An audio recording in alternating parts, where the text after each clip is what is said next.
اعوذ باللہ من الشیطان الرجیم بسم اللہ الرحمن الرحیم اما بعد فإن خیر الحدیث کتاب اللہ وخیر الہدی ہدی محمد صلی اللہ علیہ وسلم وشر الامور محدثاتها وکل بدعۃ ضلالہ قال انہ یقول انہا بقرۃ اللہ ذلول تثیر الارض ولا تسقی الحرث مسلمۃ اللہ شیعۃ فیہا قالوا الآن جئت بالحق فذبحوها وما كادوا يفعلون وإذ قتلتم نفسا فادارأتم فيها والله مخرج ما كنتم تكتمون فقلنا اضربوه ببعضها كذلك يحيي الله الموتى ويريكم آیاتہ لعلکم تعقلون۔ آپ نے فرمایا اللہ کا فرمان ہے وہ گاہے کام کرنے والی، زمین میں ہل جوتنے والی اور کھیتوں کو پانی پلانے والی نہیں، وہ تندرست اور بے داغ ہے۔ انہوں نے کہا اب آپ نے حق واضح کر دیا۔ گو وہ حکم برداری کے قریب نہ تھے لیکن اسے مانا اور وہ گائے ذبح کر دی۔ جب تم نے ایک شخص کو قتل کر ڈالا پھر اس میں اختلاف کرنے لگے اور تمہاری پوشیدگی کو اللہ ظاہر کرنے والا تھا، ہم نے کہا اس گائے کے جسم کا ایک ٹکڑا مقتول کے جسم پر لگاؤ وہ جی اٹھے گا۔ اسی طرح اللہ مردوں کو زندہ کر کے تمہیں تمہاری عقل مندی کے لیے اپنی نشانیاں دکھاتا ہے۔ بلا وجہ تجسس موجب عتاب ہے۔ صحیح بخاری شریف میں ادراءتم کے معنی تم نے اختلاف کیا کہ ہیں، حضرت مجاہد وغیرہ سے بھی یہی مربی ہے۔ مصعب بن رافع کہتے ہیں کہ جو شخص 7 گھروں میں چھپ کر بھی کوئی نیک عمل کرے گا اللہ اس کی نیکی کو ظاہر کر دے گا۔ اسی طرح اگر کوئی 7 گھروں میں گھس کر بھی کوئی برائی کرے گا اللہ تعالیٰ اسے بھی ظاہر کر دے گا۔ پھر یہ آیت تلاوت کی واللہ مخرج ما کنتم تکتمون۔ یہاں وہی واقعہ چچا بھتیجے کا بیان ہو رہا ہے جس کے باعث انہیں ذبیحہ گاؤ کا حکم ہوا تھا، اور کہا جاتا ہے کہ اس کا کوئی ٹکڑا لے کر مقتول کے جسم پر لگاؤ۔ وہ ٹکڑا کون سا تھا اس کا بیان تو قرآن میں نہیں ہے، نہ کسی صحیح حدیث میں ہے، اور نہ ہمیں اس کے معلوم ہونے سے کوئی فائدہ ہے اور معلوم نہ ہونے سے کوئی نقصان ہے۔ سلامت روی اسی میں ہے کہ جس چیز کا بیان نہیں ہم بھی اس کی تلاش و تفتیش میں نہ پڑیں۔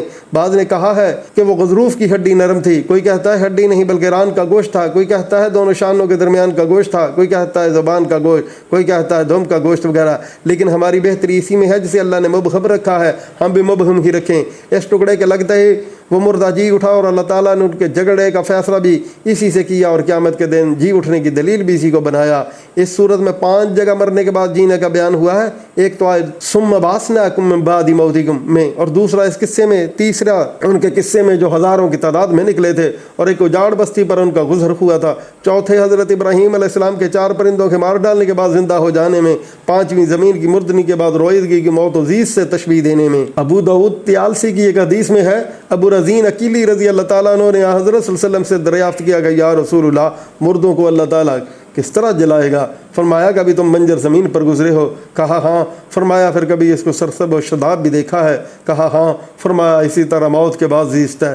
قرآن کریم میں اور جگہ وَأَحْيَتُ اللَّهُ الْأَرْضَ الْمَيْتَةَ، یعنی ان منکرین کے لیے مردہ زمین میں بھی ایک نشانی ہے جسے ہم زندہ کر دیتے ہیں، اور اس میں سے دانے نکالتے ہیں جسے یہ کھاتے ہیں، اور جس میں ہم کھجوروں انگوروں کے باغ پیدا کرتے ہیں، اور چاروں طرف نہروں کی ریل پیل کر دیتے ہیں تاکہ وہ ان پھلوں کے مزے مزے سے کھائیں، حالانکہ یہ ان کے ہاتھوں کا بنایا ہوا یا پیدا کیا ہوا نہیں، کیا پھر بھی یہ شکر گزاری نہ کریں گے؟ کوئی زخمی شخص اگر کہے کہ فلاں شخص نے مجھے برانگیختی کے باعث قتل کیا ہے تو اس کا یہ قول ثبوت سمجھا جائے گا۔ اس مسئلے پر اس آیت سے استدلال کیا گیا ہے، اور حضرت امام مالک کے مذہب کو اس سے تقویت پہنچائی گئی ہے، اس لیے کہ مقتول کے جی اٹھنے کے بعد اس نے دریافت کرنے پر جسے قاتل بتایا اسے قتل کیا گیا، اور مقتول کا قول باور کیا گیا۔ ظاہر ہے کہ دم آخر ایسی حالت میں انسان عموماً سچ ہی بولتا ہے اور اس وقت اس پر تہمت نہیں لگائی جاتی۔ حضرت انس رضی اللہ تعالیٰ عنہ فرماتے ہیں کہ یہودی نے ایک لڑکی کا سر پتھر پر رکھ کر دوسرے پتھر سے کچل ڈالا اور اس کے کڑے اتار لے گیا۔ جب اس کا پتہ نبی صلی اللہ علیہ وسلم کو لگا تو آپ نے فرمایا اس لڑکی سے پوچھو کہ اسے کس نے مارا ہے۔ لوگوں نے پوچھنا شروع کیا، کیا تجھے فلاں نے مارا، فلاں نے مارا؟ وہ اپنے سر کے اشارے سے انکار کرتی جاتی تھی، یہاں تک کہ جب اس یہودی کا نام آیا تو اس نے سر کے اشارے سے کہا ہاں۔ چنانچہ اس یہودی کو گرفتار کیا گیا اور باصرار پوچھنے پر اس نے اقرار کیا تو حضور صلی اللہ علیہ وسلم نے حکم دیا کہ اس کا سر بھی اسی طرح 2 پتھروں کے درمیان کچل دیا جائے۔ اور امام مالک کے نزدیک جب یہ برانگیختگی کے باعث ہو تو مقتول کے وارثوں کو قسم کھلائی جائے گی بطور قسامہ کے، لیکن جمہور اس کے مخالف اور مقتول کے قول کے اس بارے میں ثبوت نہیں جانتے۔ ثم قست قلوبکم من بعد ذلک فہی کالحجارۃ او اشد قسوۃ وان من الحجارۃ لما يتفجر منه الانہار وان منها لما يشقق فیخرج منه الماء وان منها لما يهبط من خشیۃ اللہ وما اللہ بغافل عما تعملون۔ پھر اس کے بعد تمہارے دل پتھر جیسے بلکہ اس سے بھی زیادہ سخت ہو گئے، بعض پتھروں سے تو نہریں بہ نکلتی ہیں اور بعض پھٹ جاتے ہیں اور ان سے پانی نکل آتا ہے، اور بعض اللہ کے ڈر سے گر پڑتے ہیں۔ تم اللہ تعالیٰ کو اپنے اعمال سے غافل نہ جانو۔ پتھر دل لوگ۔ اس آیت میں بنی اسرائیل کو زجر و توبیخ کی گئی ہے کہ اس قدر زبردست معجزہ اور قدرت کی نشانیاں دیکھ کر پھر بھی بہت جلد تمہارے دل سخت پتھر بن گئے، اسی لیے ایمان والوں کو اس طرح کی سختی سے روکا گیا اور کہا گیا الم یأن للذین آمنوا ان تخشع قلوبهم لذکر اللہ وما نزل من الحق ولا یکونوا کالذین اوتوا الکتاب من قبل فطال علیہم الامد فقست قلوبهم وکثیر منهم فاسقون، یعنی کہ اب تک وہ وقت نہیں آیا کہ ایمان والوں کے دل اللہ تعالیٰ کے ذکر اور اللہ کے نازل کردہ حق سے کانپ اٹھیں اور اگلے اہل کتاب کی طرح نہ ہو جائیں جن کے دل لمبا زمانہ گزرنے کے بعد سخت ہو گئے اور ان میں سے اکثر فاسق ہیں۔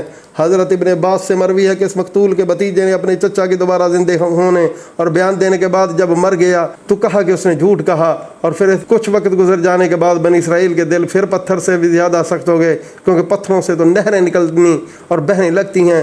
بعض پتھر پھٹ جاتے ہیں چاہے وہ بہنے کے قابل نہ ہوں، بعض پتھر خوف الہی سے گر پڑتے ہیں لیکن ان کے دل کسی واضح و نصیحت سے، کسی پند و موعظت سے نرم ہی نہیں ہوتے۔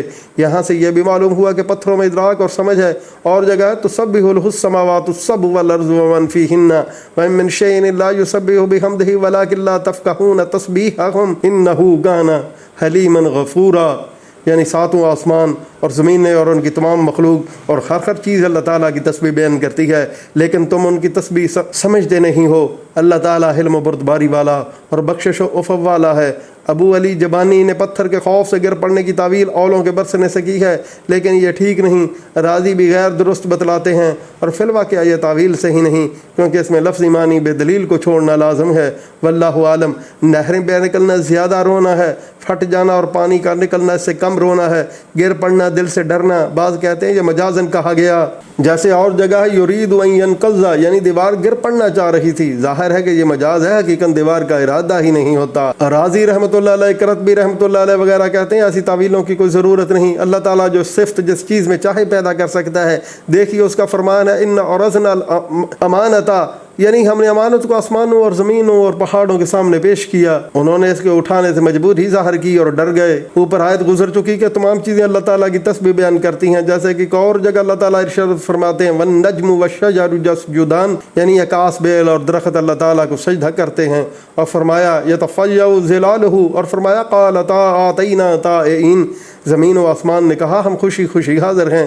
اور جگہ ہے کہ پہاڑ بھی قرآن سے متاثر ہو کر ڈر کے مارے پھٹ جاتے، جیسا کہ ایک اور جگہ اللہ تعالیٰ ارشاد فرماتے ہیں وقالوا لجلودہم، یعنی گناہ گار لوگ اپنے جسموں سے کہیں گے تم نے ہمارے خلاف شہادت کیوں دی؟ وہ جواب کہیں گے ہم سے اس اللہ نے بات کرائی جو ہر چیز کو بولنے کی طاقت عطا فرماتا ہے۔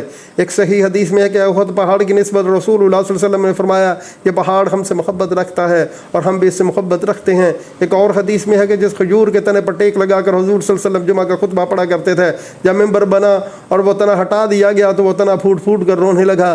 صحیح مسلم شریف کی حدیث میں رسول اللہ صلی اللہ علیہ وسلم فرماتے ہیں میں مکہ کے اس پتھر کو پہچانتا ہوں جو میری نبوت سے پہلے مجھے سلام کیا کرتا تھا۔ حجر اسود کے بارے میں کہ جس نے اسے حق کے ساتھ بوسہ دیا ہوگا یہ اس کے ایمان کی گواہی قیامت والے دن دے گا۔ اور اس طرح کی بہت سی آیات و حدیثیں ہیں جن سے صاف معلوم ہوتا ہے کہ ان چیزوں میں ادراک و حس ہے، اور یہ تمام باتیں حقیقت پر محمول ہے نہ کہ مجاز پر۔ آیت میں لفظ او جو ہے اس کی بابت کرتبی اور راضی رحمۃ اللہ علیہ تو کہتے ہیں کہ یہ تحیر کے لیے ہے، یعنی ان کے دلوں کو خواہ جیسے پتھر سمجھو جیسے سے بھی زیادہ سخت۔ راضی نے ایک وجہ یہ بھی بیان کی ہے کہ یہ ابہام کے لیے ہے، گویا مخاطب کے سامنے باوجود ایک بات کا پختہ علم ہونے کے دو چیزیں بطور ابہام پیش کی جا رہی ہیں۔ بعض کا قول ہے کہ مطلب یہ ہے کہ بعض دل پتھر جیسے اور بعض اس سے زیادہ سخت ہیں۔ واللہ عالم، اس لفظ کے جو معنی یہاں پر ہے وہ بھی سن لیجئے، اس پر تو اجماع ہے کہ آہ و شک کے لیے نہیں، یا تو یہ معنی میں واو کے ہے، یعنی اس کے دل پتھر جیسے اور اس سے بھی زیادہ سخت ہو گئے، جیسے کہ ایک اور جگہ اللہ تعالیٰ ارشاد فرماتے ہیں لا تطع منہم عاصما او کفورا میں او عذرا نو نذرا میں شاعروں کے شعر میں، اور واو کے معنی میں جمع کے لیے آیا ہے، یا او یہاں پر معنی میں بل یعنی بلکہ کہ ہے، جیسے کہ خشیت اللہ او اشد خشیہ میں، اور ارسلناہ الی مئۃ الف او یزیدون میں، اور فکان قاب قوسین او ادنی میں۔ بعض کا قول ہے کہ مطلب یہ ہے کہ وہ پتھر جیسے ہیں یا سختی میں تمہارے نزدیک اس سے بھی زیادہ۔ بعض کہتے ہیں صرف مخاطب پر ابہام ڈالا گیا ہے، اور یہ شاعروں کے شعروں میں بھی پایا جاتا ہے کہ باوجود پختہ علم و یقین کے صرف مخاطب پر ابہام ڈالنے کے لیے ایسا کلام کرتے ہیں۔ قرآن کریم میں اور جگہ وَإِنَّا أَوْ إِيَّاكُمْ لَعَلَىٰ هُدًى أَوْ فِي ضَلَالٍ مُّبِينٍ، یعنی ہم یا تو تم صاف ہدایت یا کھلی گمراہی پر ہیں، تو ظاہر ہے کہ مسلمانوں کا ہدایت پر ہونا اور کفار کا گمراہی پر ہونا یقینی چیز ہے، لیکن مخاطب کے مقام کے لیے اس کے سامنے کلام مبہم بولا گیا۔ یہ بھی مطلب ہو سکتا ہے کہ تمہارے دل ان دو سے خارج نہیں، یا تو وہ پتھر جیسے ہیں یا اس سے بھی زیادہ سخت ہے، یعنی بعض ایسے اس قول کے مطابق یہ بھی ہے کہ مثل الذی استوقد نارا، پھر فرمایا کسیء، اور فرمایا کسراب، پھر فرمایا کظلمات، مطلب یہی ہے کہ بعض ایسے اور بعض ایسے، واللہ عالم۔ تفسیر ابن مردویہ میں ہے رسول اللہ صلی اللہ علیہ وسلم فرماتے ہیں اللہ کے ذکر کے سوا زیادہ باتیں نہ کیا کرو، کیونکہ کلام کی کثرت دل کو سخت کر دیتی ہے اور سخت دل والا اللہ سے بہت دور ہو جاتا ہے۔ امام ترمذی نے بھی اس حدیث کو بیان فرمایا ہے اور اس کے ایک طریقے کو غریب کہا ہے۔ بزار میں حضرت انس سے مرفوعاً روایت ہے کہ 4 چیزیں بدبختی اور شقاوت کی ہیں: خوف الہی سے آنکھوں سے آنسو نہ بہنا، دل کا سخت ہو جانا، امیدوں کا بڑھ جانا، لالچی بن جانا۔ افاتطمعون ان یؤمنوا لکم وقد کان فریق منہم یسمعون کلام اللہ ثم یحرفونہ من بعد ما عقلوہ وہم یعلمون وَإِذَا لَقُوا الَّذِينَ آمَنُوا قَالُوا آمَنَّا وَإِذَا خَلَا بَعْضُهُمْ إِلَىٰ بَعْضٍ قالوا وتحدثونهم بما فتح الله عليكم ليحاجوكم به عند ربكم افلا تعقلون اولا يعلمون ان الله يعلم ما يسرون وما يعلنون۔ مسلمانوں، کیا تمہاری خواہش ہے کہ یہ لوگ ایماندار بن جائیں؟ حالانکہ ان میں ایسے لوگ بھی تھے جو کلام اللہ کو سن کر عقل و علم ہوتے ہوئے پھر بھی بدل ڈالا کرتے تھے۔ ایمان والوں سے ملتے ہیں تو اپنی ایمانداری ظاہر کرتے ہیں، اور جب آپس میں ملتے ہیں تو کہتے ہیں کہ مسلمانوں کو کیوں وہ باتیں پہنچاتے ہو جو اللہ نے تمہیں سکھائی ہیں؟ کیا جانتے نہیں کہ یہ تو اللہ کے پاس تم پر ان کی حجت ہو جائے گی؟ کیا یہ نہیں جانتے کہ اللہ تعالیٰ ان کی پوشیدگی اور ظاہرداری سب کو جانتا ہے؟ یہودی کردار کا تجزیہ۔ اس گمراہ قوم یہود کے ایمان سے اللہ تعالیٰ اپنے نبی اور آپ کے صحابہ کو ناامید کر رہے ہیں۔ جب ان لوگوں نے اتنی بڑی نشانیاں دیکھ کر بھی اپنے دل سخت پتھر جیسے بنا لیے، اللہ کا کلام سن کر سمجھ کر پھر بھی اس کی تحریف و تبدیلی کر ڈالی، تو ان سے تم کیا امید رکھتے ہو؟ ٹھیک ہے، سائد کی طرح اور جگہ فرمایا فَبِمَا نَقْضِهِم مِّيثَاقَهُمْ، یعنی ان کی عہد شکنی کی وجہ سے ہم نے ان پر لعنت کی اور ان کے دل سخت کر دیے۔ یہ اللہ کے کلام کو رد و بدل کر ڈالا کرتے تھے۔ حضرت ابن عباس رضی اللہ تعالیٰ عنہ فرماتے ہیں اللہ تعالیٰ نے کلام اللہ سننے کو فرمایا۔ اس سے مراد حضرت موسیٰ علیہ السلام کے صحابیوں کی جماعت ہے جنہوں نے آپ سے اللہ کا کلام اپنے کانوں سے سننے کی درخواست کی تھی، اور جب وہ پاک صاف ہو کر روزہ رکھ کر حضرت موسیٰ کے ساتھ طور پہاڑ پر پہنچ کر سجدے میں گر پڑے تو اللہ تعالیٰ نے انہیں اپنا کلام سنایا۔ جب یہ واپس آئے اور نبی اللہ حضرت موسیٰ علیہ السلام نے اللہ کا یہ کلام بنی اسرائیل میں یہ بیان کرنا شروع کیا تو ان لوگوں نے اس کی تحریف اور تبدیلی شروع کر دی۔ سعدی رحمۃ اللہ علیہ فرماتے ہیں لوگوں نے تورات میں تحریف کی تھی، یہی عام معنی ٹھیک ہیں جس میں وہ لوگ بھی شامل ہو جائیں گے، اور اس بدخصلت والے دوسرے یہودی بھی۔ قرآن میں اور جگہ فَأَجِرْهُ حَتَّى يَسْمَعَ كَلَامَ اللَّهِ، یعنی مشرکوں میں سے کوئی اگر تجھ سے پناہ طلب کرے تو تو اسے پناہ دے یہاں تک کہ وہ کلام اللہ سن لے۔ تو اس سے یہ مراد نہیں کہ اللہ کا کلام اپنے کانوں سے سنیں بلکہ قرآن سنیں، تو یہاں بھی کلام اللہ سے مراد تورات ہے۔ یہ تحریف کرنے والے اور چھپانے والے ان کے علماء تھے۔ حضرت صلی اللہ علیہ وسلم کے جو اوصاف ان کی کتاب میں سے تھے ان سب میں انہوں نے تعویل کر کے اصل مطلب دور کر دیا تھا۔ اسی طرح حلال کو حرام، حرام کو حلال، حق کو باطل، باطل کو حق لکھ دیا کرتے تھے۔ رشوتیں لینی اور غلط مسائل بتانے کی عادت ڈال لی تھی۔ ہاں کبھی کبھی جب کہ رشوت ملنے کا امکان نہ ہوتا، ریاست کے جانے کا خوف نہ ہوتا، مریدوں سے بھی الگ ہوتے تو حق بات بھی کہہ دیا کرتے، مسلمانوں سے ملتے تو کہہ دیا کرتے کہ تمہارے نبی سچے ہیں، یہ برحق ہیں، رسول ہیں، لیکن پھر آپس میں بیٹھ کر کہتے عربوں سے یہ باتیں کیوں کہتے ہو؟ پھر تو یہ تم پر چھا جائیں گے، اللہ کے ہاں بھی تمہیں لاجواب کر دیں گے۔ تو ان کے جواب میں اللہ تعالیٰ نے فرمایا بے وقوفوں کو کیا اتنا علم نہیں کہ ہم تو پشید اور ظاہر سب کو جانتے ہیں۔ ایک روایت میں ہے کہ رسول اللہ صلی اللہ علیہ وسلم نے فرمایا مدینہ میں ہمارے پاس سوائے ایمانداروں کے اور کوئی نہ آئے، تو ان کافروں اور یہودیوں نے کہا جاؤ کہہ دو ہم بھی ایمان لاتے ہیں، اور یہاں آؤ تو پھر ویسے ہی رہو جیسے تھے۔ پس یہ لوگ صبح آ کر ایمان کا دعویٰ کرتے تھے اور شام کو جا کر کفار میں شامل ہو جاتے تھے۔ قرآن میں وقالت طائفۃ من اہل الکتاب آمنوا بالذی، اہل کتاب کی ایک جماعت نے کہا کہ ایمان والوں پر جو اترا اس پر دن کے شروع میں حصہ میں ایمان لاؤ، پھر آخر میں کفر کرو تاکہ خود ایمان والے بھی اس دین سے پھر جائیں۔ یہ لوگ اس فریب سے یہاں کے راز معلوم کرنا اور انہیں اپنے والوں کو بتانا چاہتے تھے اور مسلمانوں کو بھی گمراہ کرنا چاہتے تھے، مگر ان کی یہ چالاکی نہ چلی اور یہ راز اللہ نے کھول دیا۔ جب یہ یہاں ہوتے اور اپنا اسلام ظاہر کرتے تو صحابہ ان سے پوچھتے کہ تمہاری کتاب میں حضور صلی اللہ علیہ وسلم کی بشارت وغیرہ نہیں؟ وہ اقرار کرتے۔ جب اپنے بڑوں کے پاس جاتے وہ انہیں ڈانٹتے اور کہتے اپنی باتیں ان سے کہہ کر کیوں ان کی اپنی مخالفت کے ہاتھوں میں ہتھیار دے رہے ہو۔ مجاہد رحمۃ اللہ علیہ فرماتے ہیں کہ نبی صلی اللہ علیہ وسلم نے قریظہ والے دن یہودیوں کے قلعے تھلے کھڑے ہو کر فرمایا بندر و خنزیر اور طاغوت کی عابدوں کے بھائیوں، تو وہ آپس میں کہنے لگے یہ ہمارے گھر کی باتیں انہیں کس نے بتا دیں، خبردار اپنی آپس کی خبریں انہیں نہ دو ورنہ انہیں اللہ کے سامنے تمہارے خلاف دلائل میسر آ جائیں گے۔ اب اللہ تعالیٰ نے فرمایا گو تم چھپاؤ لیکن مجھ سے تو کوئی چیز چھپ نہیں سکتی۔ یہ جو چپ کے اپنے والوں سے کہتے ہیں کہ اپنی باتیں ان تک نہ پہنچاؤ اور اپنی کتاب کی باتوں کو چھپاتے ہو، تو میں تمہارے اس برے کام سے بخوبی آگاہ ہوں، اور جو تم اپنا ایمان ظاہر کرتے ہو تمہارے اس اعلان کی حقیقت کا علم بھی مجھے اچھی طرح ہے۔ وَمِنْهُمْ أُمِّيُّونَ لَا يَعْلَمُونَ الْكِتَابَ إِلَّا أَمَانِيَّ وَإِنْ إِلَّا يَظُنُّونَ فَوَيْلٌ لِّلَّذِينَ يَكْتُبُونَ الْكِتَابَ بِأَيْدِيهِمْ ثُمَّ يَقُولُونَ هَٰذَا مِنْ عِندِ اللَّهِ لِيَشْتَرُوا بِهِ ثَمَنًا قَلِيلًا فَوَيْلٌ لَّهُم مِّمَّا كَتَبَتْ أَيْدِيهِمْ وَوَيْلٌ لَّهُم مِّمَّا يَكْسِبُونَ۔ ان میں سے بعض ان پڑھ ایسے بھی ہیں جو کتاب کے صرف ظاہری الفاظ ہی کو جانتے ہیں اور صرف گمان اور اٹکل ہی پر ہیں۔ ان لوگوں کے لیے ویل ہے جو اپنے ہاتھوں کی لکھی ہوئی کتاب کو اللہ کی طرف کی کہتے ہیں اور اسی طرح دنیا کماتے ہیں۔ ان کے ہاتھوں کی لکھائی کو اور ان کی کمائی کو ویل اور افسوس ہے۔ امی کا مفہوم اور ویل کے معنی۔ امی کا معنی وہ شخص جو اچھی طرح لکھنا نہ جانتا ہو، اور امیون اس کی جمع ہے۔ حضرت صلی اللہ علیہ وسلم کی صفتوں میں ایک صفت امی بھی آئی ہے، اس لیے کہ آپ صلی اللہ علیہ وسلم بھی لکھنا نہیں جانتے تھے۔ قرآن کہتا ہے وَمَا كُنْتَ تَتْلُو مِنْ قَبْلِهِ مِنْ كِتَابٍ وَلَا تَخُطُّهُ بِيَمِينِكَ إِذًا لَّارْتَابَ الْمُبْطِلُونَ، یعنی تو اے نبی اس سے پہلے نہ تو پڑھ سکتا نہ لکھ سکتا تھا، اگر ایسا ہوتا تو شاید ان باطل پرستوں کے شبہ کی گنجائش ہو جاتی۔ حضرت صلی اللہ علیہ وسلم فرماتے ہیں ہم امی اور ان پڑھ لوگ ہیں، نہ لکھ نہ جانے نہ حساب، مہینہ کبھی اتنا ہوتا ہے اور کبھی اتنا۔ پہلی بار تو آپ نے دونوں ہاتھوں کی کل انگلیاں 3 بار نیچے کی طرف جھکائیں، یعنی 30 دن کا دوبارہ، اور تیسری مرتبہ میں انگوٹھے کا حلقہ بنا لیا، یعنی 29 دن کا مطلب یہ ہے کہ ہماری باتیں اور ان کے وقت حساب کتاب پر موقوف رہیں۔ قرآن کریم نے اور جگہ فرمایا اللہ تعالیٰ نے ان پڑھوں میں ایک رسول انہی میں سے بھیجا۔ امام ابن جریر فرماتے ہیں کہ اس لفظ میں بے پڑھے آدمی کو ماں کی طرف منسوب کیا گیا۔ حضرت عبداللہ بن عباس سے ایک روایت ہے کہ یہاں پر امی نہیں انہیں کہا گیا ہے، یہاں پر امی انہیں کہا گیا ہے جنہوں نے نہ تو کسی رسول کی تصدیق کی تھی اور نہ کسی کتاب کو مانا تھا، اور اپنی لکھی ہوئی کتابوں کو اور اوروں سے کتاب اللہ کی طرح منوانا چاہتے تھے۔